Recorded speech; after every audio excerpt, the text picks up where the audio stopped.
যীশু খ্রিস্টের জন্মেরও প্রায় ৫,০০০ বছর আগে মিশরে গড়ে উঠেছিল এক অসাধারণ সভ্যতা। নীল নদের তীরের এই সভ্যতায় গড়ে উঠেছিল সপ্তাশ্চর্যের মধ্যে সবচেয়ে প্রাচীন রহস্যমণ্ডিত পিরামিড। অবিশ্বাস্য হলেও সত্য যে এত প্রাচীন হলেও সপ্তাশ্চর্যের মধ্যে একমাত্র পিরামিডই এখনও পৃথিবীর বুকে মাথা উঁচু করে দাঁড়িয়ে আছে। প্রাচীন মিশরের রাজবংশের রাজাদের মমি সমাধিস্থ করা হতো এই পিরামিডের ভিতরের গোপন কক্ষে, আর রাজার সঙ্গে সঙ্গে সমাধিস্থ করা হতো প্রচুর ধনরত্ন এবং দাসদাসী। বর্তমান যুগের আধুনিক বিজ্ঞানীদের কাছেও পিরামিড এক অজানা রহস্যের নাম। প্রিয় দর্শক, রহস্যময় এই প্রাচীন সপ্তাশ্চর্য পিরামিডের বিভিন্ন অজানা দিক নিয়েই আলোচনা করব আমাদের আজকের পর্বে। তাই প্রাচীন এই স্থাপত্যের অজানা বিষয়গুলো জানতে পুরো ভিডিওটি শেষ পর্যন্ত দেখতে থাকুন। আর আমাদের চ্যানেলে নতুন হয়ে থাকলে অনুরোধ করব চ্যানেলটি সাবস্ক্রাইব করে পাশে থাকা বেল আইকনটি ক্লিক করে রাখুন।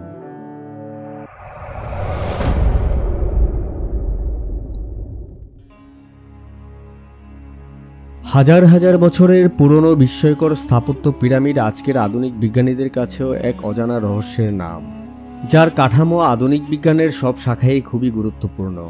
গবেষণায় দেখা গেছে আর্কিটেকচারাল হিসেবে এই ধরনের কাঠামো সবচেয়ে বেশি ভূমিকম্প প্রতিরোধ এবং স্থায়ী হয়ে থাকে।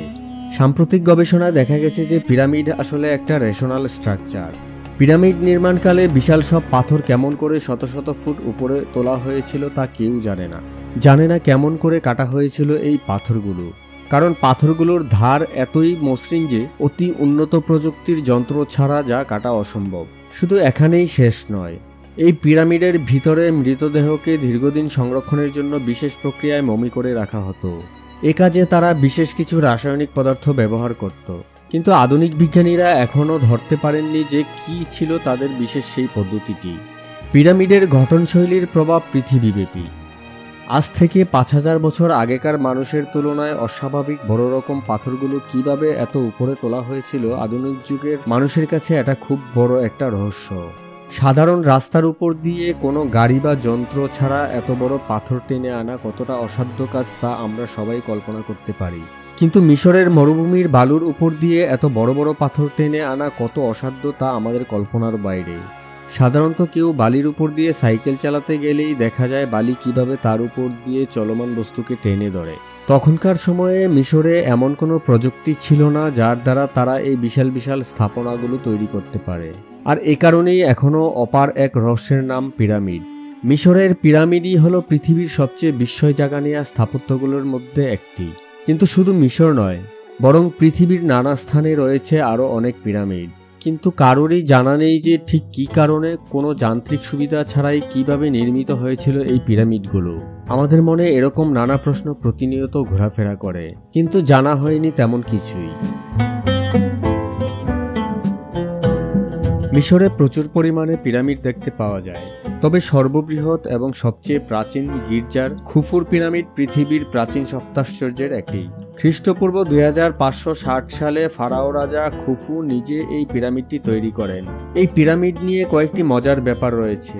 ৪,৪০০ বছর ধরে এটি ছিল পৃথিবীর সবচেয়ে উঁচু স্থাপত্যকর্ম। ১৮৮৯ সালে আইফেল টাওয়ার নির্মাণের পর এটি তার গৌরব হারায়। খুফুর পিরামিডের পাথরের গায়ে মূল্যবান লাইমস্টোন প্লাস্টার করা ছিল। পরে অন্য পিরামিডগুলো নির্মাণের সময় অন্য রাজারা এখান থেকে লাইমস্টোন নিয়ে নিজের সমাধিসৌধে লাগাতে শুরু করে।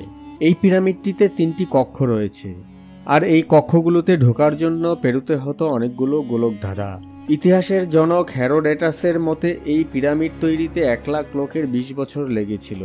একটা সময়ে খুফুর পিরামিডের শীর্ষে যাওয়ার অনুমতি থাকলেও এখন আর যেতে দেওয়া হয় না, কেননা এতে পর্যটক এবং পিরামিড দুটোরই ক্ষতির সম্ভাবনা থাকে।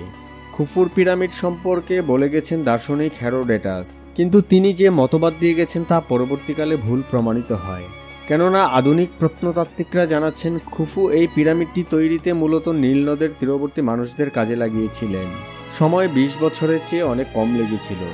তখনকার যুগে মিশরের লোকেরা ফারাও রাজাকেই নিজেদের দেবতা মনে করত এবং মৃত্যুর পর তাদের পরবর্তী জীবনে চলার জন্য তার সমাধিতে তার মমিকৃত মৃতদেহের সঙ্গে প্রচুর পরিমাণে ধন সম্পদও দিয়ে দিত। পরে ফারাও রাজাদের এই সমাধিকে নিরাপদ করে দেওয়ার জন্য এর উপর তৈরি করা হতো পিরামিড আকৃতির কাঠামো।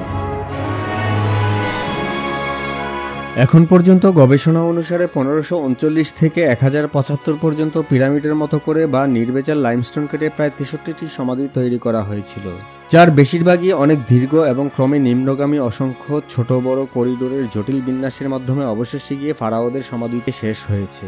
এই সমাধিগুলোতে নানা রকমের প্রতীক, দেয়ালে খোদাইকৃত ছবি, অন্য জগতে ভ্রমণের তথ্য এবং নতুন জীবনের প্রয়োজনীয় সব উপাদান দেয়া থাকত। ধন সম্পত্তি তো থাকতই।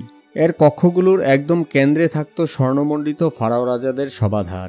এই কক্ষগুলো খুবই সতর্কতার সঙ্গে সিল করে দেওয়া হতো এবং এই সমাধির মূল্যবান সম্পদ রক্ষা করার জন্য তখনকার মিশরের শ্রেষ্ঠ প্রকৌশলীরা চোরদের ধোঁকা দেওয়ার উপযোগী ডিজাইন করার দায়িত্ব পেত। মাঝে মাঝে চলাচলের রাস্তাগুলো বন্ধ করার জন্য বিশাল এবং মজবুত গ্রানাইটের প্লাগ ব্যবহার করা হতো। চোরদের দমন করার জন্য নকল দরজা, গোপন রুম ইত্যাদি অসংখ্য ব্যবস্থার পরও কিছু কিছু ক্ষেত্রে সমাধির প্রবেশপথে কোনো অভিশাপ দিয়ে দেওয়া হতো, কিন্তু এসব পূর্ণ সাবধানতাগুলোর বেশিরভাগই ব্যর্থ হয়েছিল। প্রাচীন যুগের চোর এবং ডাকাতরা তাদের নিজস্ব পদ্ধতিতে ঠিকই সমাধির পথ খুঁজে বের করত এবং ধন সম্পত্তি আত্মসাৎ করত। পরিশেষে বলা যায় যে এই সুসজ্জিত সমাধিগুলোতে প্রাচীন মিশরীয় জীবনের প্রতিটি দিকের বিস্ময়কর উপস্থাপন রয়েছে।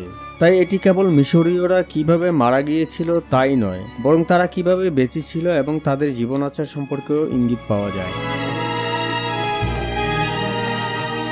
প্রিয় দর্শক, পৃথিবীর ইতিহাস, ঐতিহ্য, প্রাকৃতিক ও বৈজ্ঞানিক বিস্ময় এবং রহস্যময় ঘটনা, স্থান ও কাল নিয়ে নতুন নতুন ভিডিও দেখতে চাইলে আমাদের চ্যানেলটি সাবস্ক্রাইব করুন। আমাদের নতুন ভিডিওগুলো আপলোড হওয়ার সাথে সাথে নোটিফিকেশন পেতে চাইলে পাশে থাকা বেল আইকনটি ক্লিক করে রাখুন। ফেসবুকে আমাদের ভিডিওগুলো দেখতে চাইলে আমাদের এই ফেসবুক পেজটি ফলো করুন। আজকের ভিডিওটি ভালো লাগলে একটি লাইক দিন এবং বন্ধুদের সাথে শেয়ার করুন। আমাদের চ্যানেলে কি ধরনের ভিডিও দেখতে চান তা কমেন্টে লিখে জানান। দেখা হচ্ছে আপনার পছন্দের নতুন কোনো ভিডিওতে। ততক্ষণ পর্যন্ত ভালো থাকুন, সুস্থ থাকুন। আল্লাহ হাফেজ।